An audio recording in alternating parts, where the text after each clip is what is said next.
Thank you for checking in. Today I'm going to do a quick little tutorial on how to burn and shave your wool. It's something that can come in handy, a lot for World War II reenactors, because a lot of times you get a wool piece of clothing or something that you use in your day-to-day life as a reenactor. But since you only really use your reenacting kit 20 to 30 times a year, you don't get that natural look that you would get if you were an actual soldier during the war.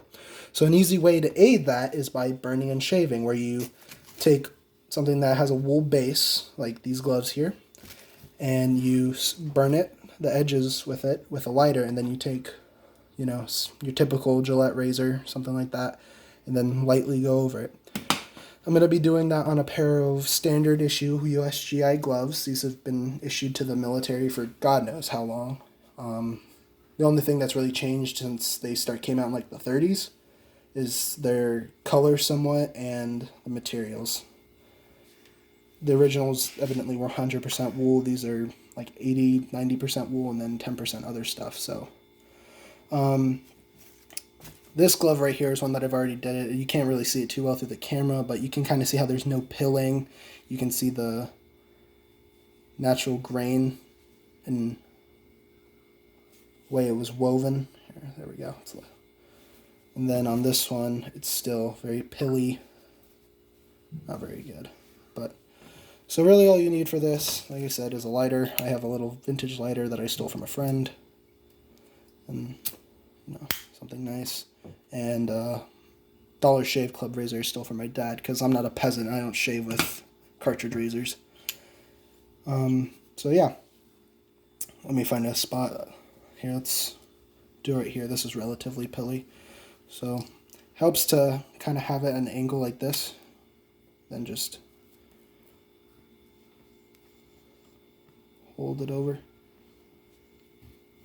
You'll kind of hear it singeing and it'll turn a off shade of brown.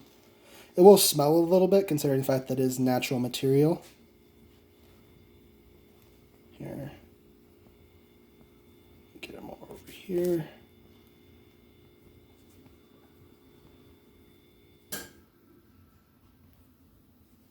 There we go. Turns like a little off shade of brown. You can't see it too well through the camera, but it's also rough. You can just tell. Then you want to go with the grain of the weave of whatever you're doing, because if you go against, it might tear or rip.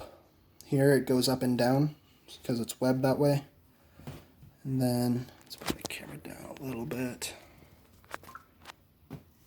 And then, so yeah, you just want to take your razor, hold it down, make sure it's flat and even. And just slowly work your way down. Nice and gentle. No need to be rough with it, because if you're too rough with it, it'll end up ruining whatever you're doing. You also just don't want to remove all the material.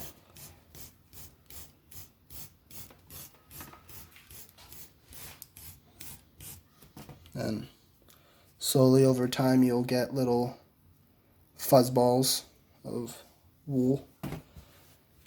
And helps to go against the grain as well.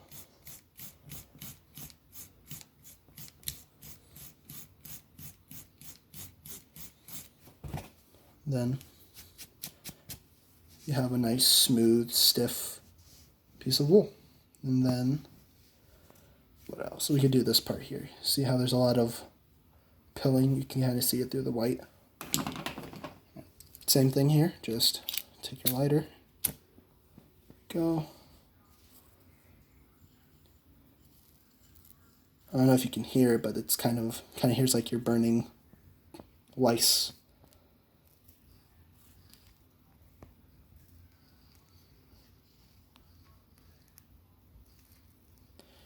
See the little sparks? That's it fraying the edge.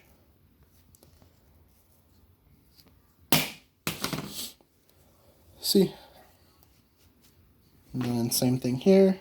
Just take it.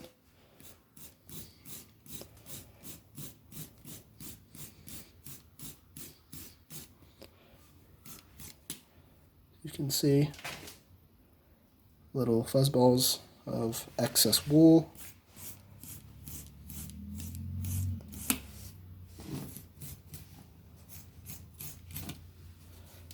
Then yeah, there you go. Not as prevalent. It's going to stay a little bit because you still have to put your natural weather into it. But yeah, there you go.